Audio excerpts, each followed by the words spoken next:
Vous êtes sur Delta FM 90.2, il est 10h58.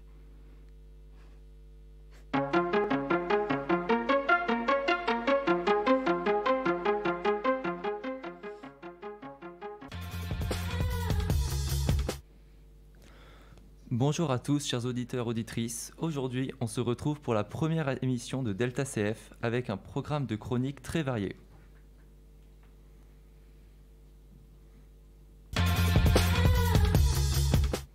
Et aujourd'hui, on retrouve Clara et Gaspard dans une chronique qui correspond plutôt bien au thème de ce mois, Halloween. Bonjour à toutes et à toutes. Aujourd'hui, on va parler d'Halloween, une des fêtes les plus connues au monde. Cet événement est une fête folklorique et païenne qui s'appelait la fête de Samhain qui se déroulait au Nouvel An. Halloween est devenue très populaire à partir de 1920 et elle se fête le 31 octobre. L'Irlande, l'Écosse et le Pays de Galles sont les pays où cette fête est la plus populaire. La tradition la plus connue d'Halloween est le fait que les enfants se déguisent en personnages effrayants et aillent frapper aux portes le soir en criant « Trick or treat », qui se traduit littéralement par « des bonbons ou un sort ». Le personnage le plus emblématique de cette fête est Jack O'Lantern, la citrouille au sourire démoniaque éclairée par une bougie. À présent, on va vous parler d'un sujet plus fâcheux. Halloween face au Covid-19. Suite à la pandémie, de nombreux événements ont été annulés. Néanmoins, Halloween est quand même célébré dans quelques parcs d'attractions, comme le Manoir de Paris, Disneyland Paris, le parc Astérix ou encore Europa Park. Pour respecter la distanciation sociale, les organisateurs d'événements ont redoublé d'imagination, en proposant des systèmes pour distribuer des bonbons à distance, des drive-in hantés et même des attractions terrifiantes. Les drive-in hantés consistent à rester dans sa voiture tandis que des personnes déguisées viennent nous faire peur en tapant contre les vitres ou en jetant du faux sang. Ce sont la nouvelle tendance de l'année 2020. En revanche, si vous ne souhaitez pas faire la récolte de bonbons à cause du virus, il vous reste de nombreuses activités, notamment décorer votre maison, mater des films d'horreur, vous déguiser et vous maquiller, ou tout simplement vous goinfrer de bonbons. Donc à vos masques et joyeux Halloween! Merci beaucoup Clara et Gaspard. Et maintenant, c'est au tour de la chronique sur le The Event. Alors, le The Event, c'est quoi ? À première vue, peu de personnes savent ce que c'est. C'est un événement qui rassemble énormément de grands streamers. Et je pense que Stan, tu peux nous expliquer ce que veut dire ce mot. Alors, streamer est un nom qui vient s'ajouter au monde du stream. Donc le stream, qu'est-ce que c'est ? C'est une émission en direct animée par une ou plusieurs personnes, streamers, sur une plateforme de streaming comme Twitch ou YouTube. Je pense que vous connaissez YouTube. Mettant en relation les viewers et le streamer, plein de sujets différents, gaming, paroles ou des dons peuvent être faits. Donc, le The Event, c'est à première vue, c'est avant tout un projet caritatif qui rassemble du coup toutes ces grandes personnalités à faire de grands dons à plein d'associations.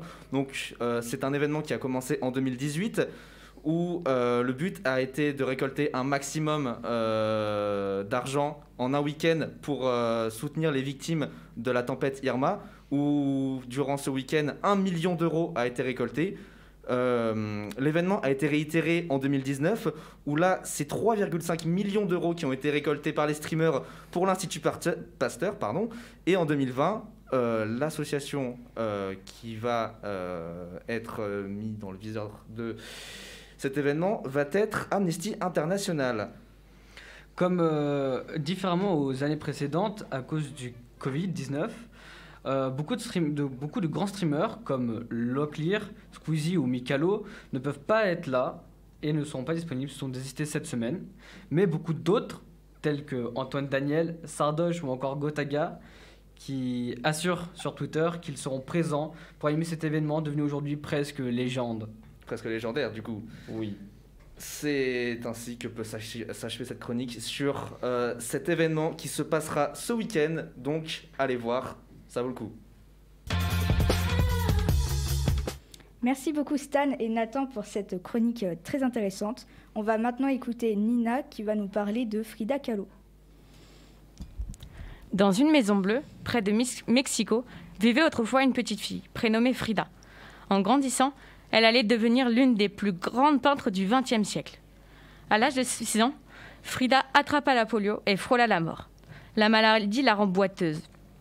mais ne l'empêcha pas de jouer, nager et chahuter comme tous les autres enfants.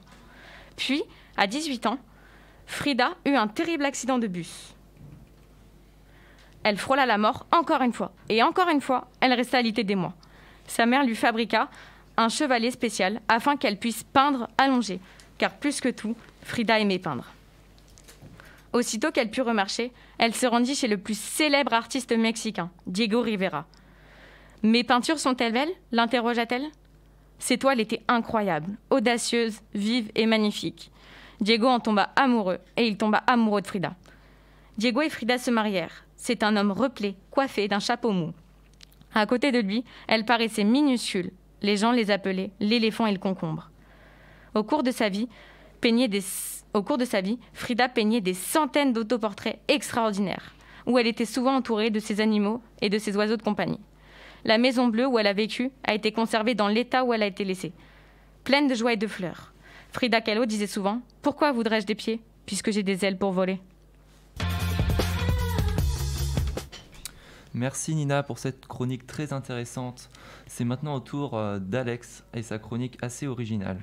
Eh bien, bonjour à tous. Donc ce matin, alors que je mangeais mes miel pops et que je galérais à trouver un sujet de chronique, je me suis demandé pourquoi les lettres sur mon clavier sont disposées comme ça.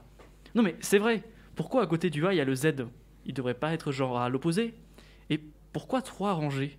Pourquoi tout est décalé? Et pourquoi je me pose des questions dont tout le monde s'en fiche? Enfin bref, figurez-vous que j'ai fait mes recherches, normal c'est mon boulot, et j'ai trouvé quelques infos. Déjà, le saviez-vous que les claviers d'ordinateur n'ont pas forcément la même disposition des lettres partout sur le globe? En France, on a par exemple les 5 premières lettres A, Z, E, R, T, Y, mais ailleurs on trouve souvent QWERTY, Q-W-E-R-T-Y. Apparemment, chez nous c'est différent, car à l'époque, on utilisait cette répartition des lettres sur les machines à écrire, et comme la langue française n'utilise pas forcément les mêmes lettres aussi souvent qu'en anglais par exemple, il fallait trouver une autre chose pour pas croiser les bras des lettres sur la machine quand on tapait vite. Et du coup, pourquoi les lettres sont pas dans l'ordre alphabétique? Eh bien, ce serait la faute de Monsieur Scholz, un Américain qui trouvait encore une fois que certaines lettres étaient trop proches et s'en mêlaient souvent. Du coup, il a espacé ces lettres qui ont tout bouleversé et tada! On a nos claviers d'aujourd'hui.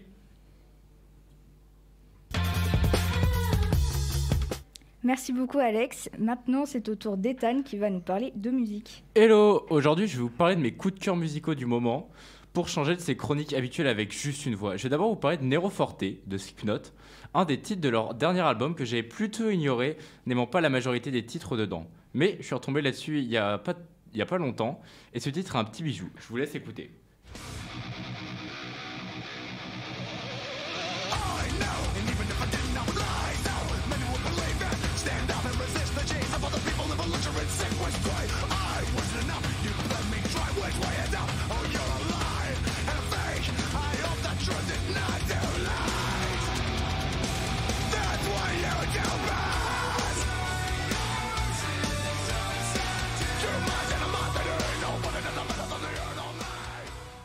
Je vais ensuite vous parler de Ouais de Wes Stephan, un artiste que j'avais découvert en première partie de Salut c'est cool, il y a quelques années sur un concert où je prenais de la photo.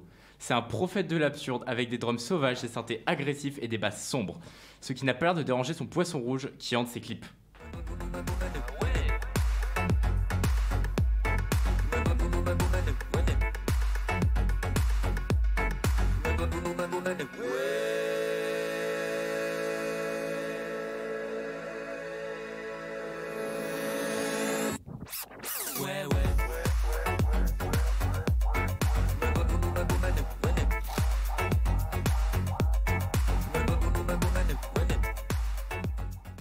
Je vais maintenant passer à quelque chose de plus métal, car on va parler de Rise of the North Star, avec le morceau Here Come the Boom, un groupe français aux inspirations japonaises, tout ça avec un savant mélange entre le métal et le rap.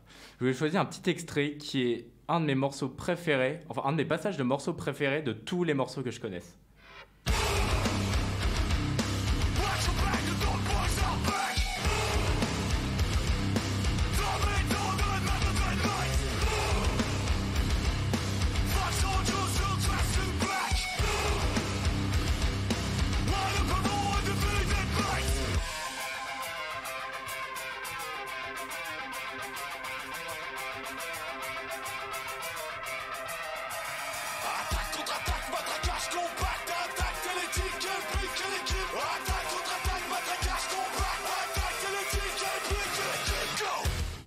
Pour finir cette chronique, on va revenir sur une note plus calme avec Suzanne, chanteuse que j'ai découvert il y a quelques mois alors que je travaillais sur son concert à Poitiers.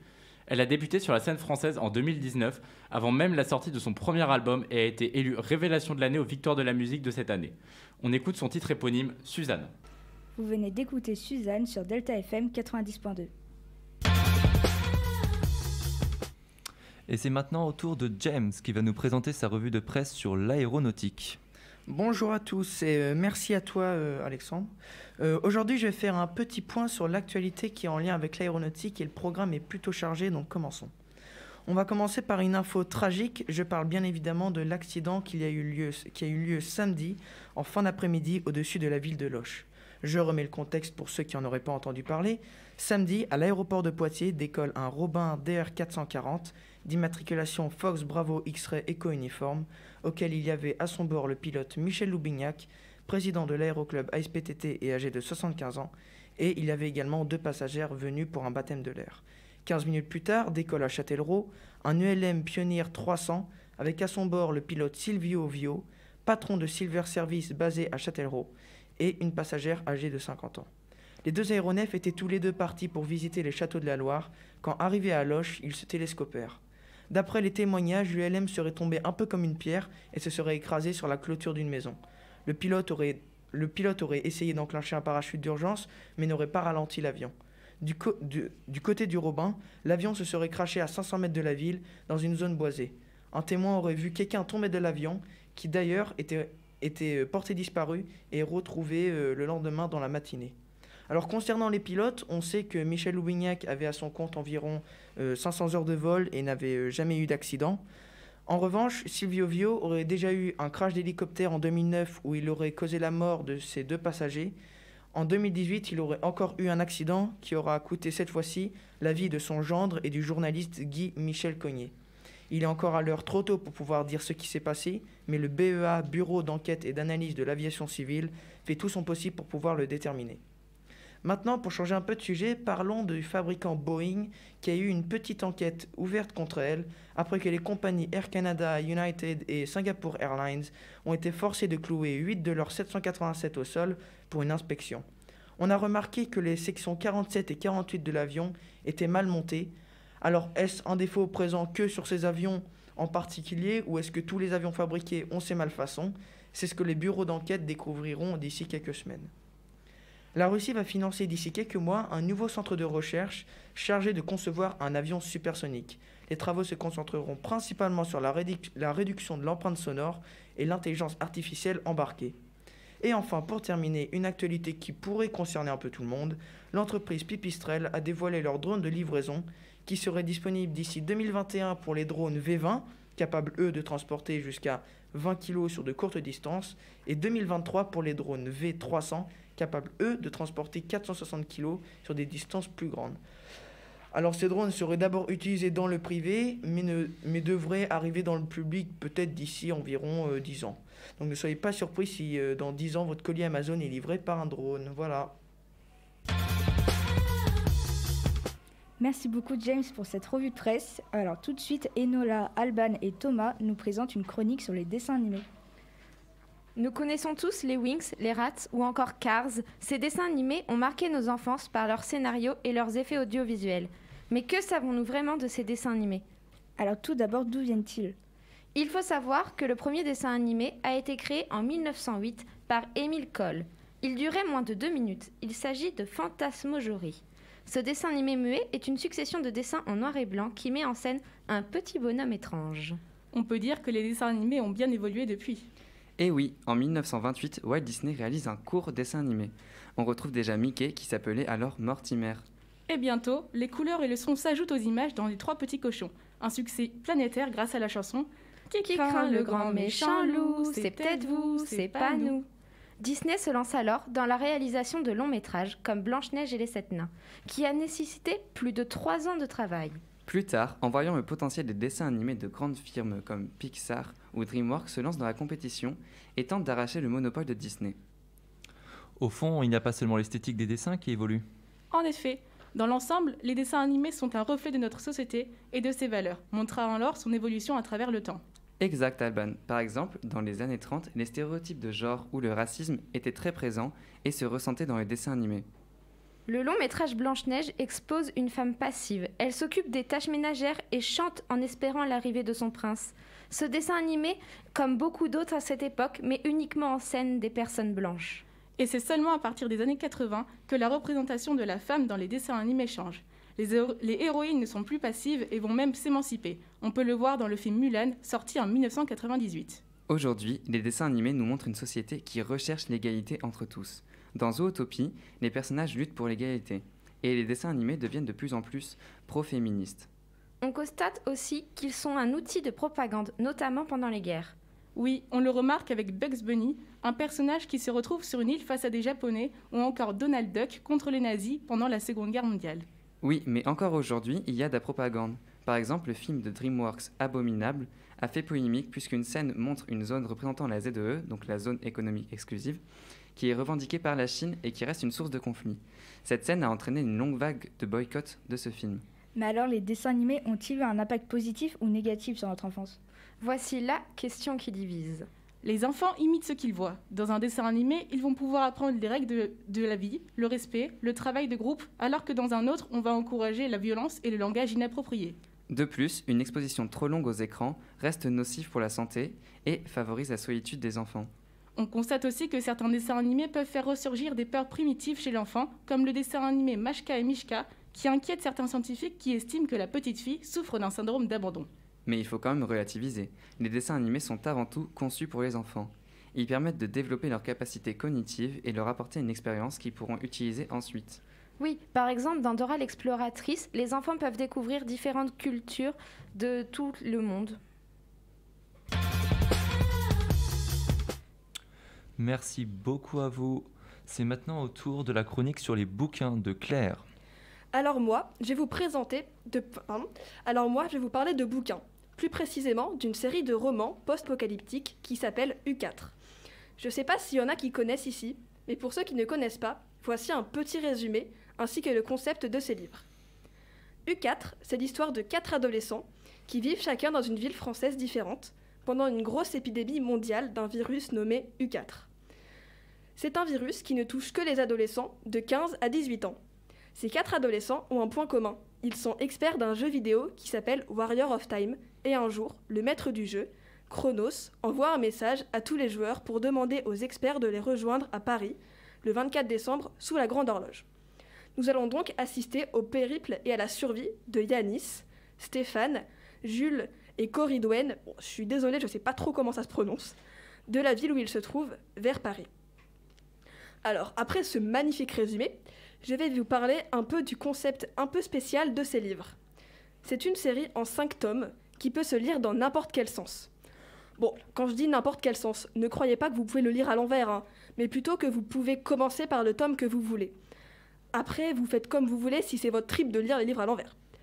Ils sont écrits par un collectif de 4 auteurs, Florence Hinkel, Vincent Villeminot, Carole Trébor et Yves Grevet, qui ont écrit chacun un des 4 tomes sur les personnages et ont tous contribué à l'écriture du tome Contagion. Et, petite parenthèse, je trouve très sympathique le fait que ce soit les auteurs femmes qui ont écrit les 2 tomes sur le garçon et inversement. Mais dans les noms que tu as cités, il n'y avait pas qu'une fille ? Et non, car Stéphane est une fille. Un autre point que j'apprécie, c'est que les 4 tomes sur les 4 personnages racontent la même histoire, mais vue du point de vue de chaque personnage. C'est vraiment quelque chose de très intéressant, je trouve, car je sais pas vous, mais moi, quand je regarde un film, ou que je lis un livre, ou même quand je parle à une personne, je veux toujours savoir ce qui se passe dans sa tête. Pourquoi il ou elle a fait telle ou telle chose. Mais partez pas, je suis normale, je vous dis, enfin je crois. Et pour finir, j'ai quelques petites anecdotes à vous raconter. Le premier tome que j'ai lu, c'était pendant ces grandes vacances-là. Donc pour celles et ceux qui auraient la mémoire courte, on était en pleine pandémie mondiale.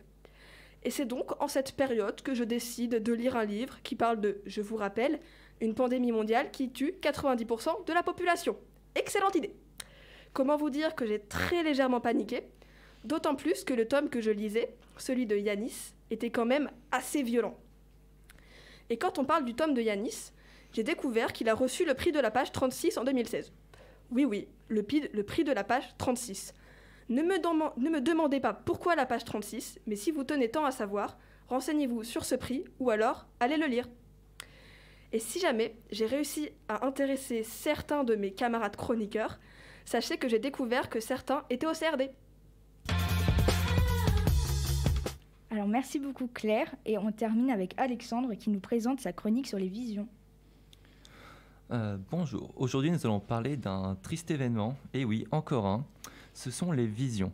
Non, je ne parle pas des monstres imaginaires que seuls les enfants voient, mais d'adorables petits animaux. Les visions sont de petites bêtes de fourrure qui aujourd'hui remportent le prix de victime collatérale de l'être humain. Dans les régions ouest du Danemark, le gouvernement a entamé une campagne d'abattage de centaines de milliers de visions du fait de l'épidémie de Covid-19. En effet, les visions auraient apparemment, comme les hommes, la triste capacité de contracter le virus. Un total de 150 élevages vont être prochainement abattus, annonce l'autorité vétérinaire danoise, de quoi encore une fois engendrer la colère des éleveurs et animalistes.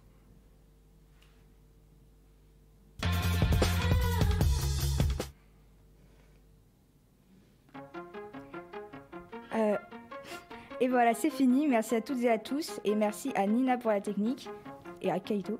On espère que ça vous aura plu. Vous pouvez écouter ou réécouter cet épisode sur vos plateformes de streaming audio ou bien sur le site de Delta FM à l'adresse lp2i.radio-delta.fr. Salut! Au revoir. Au revoir.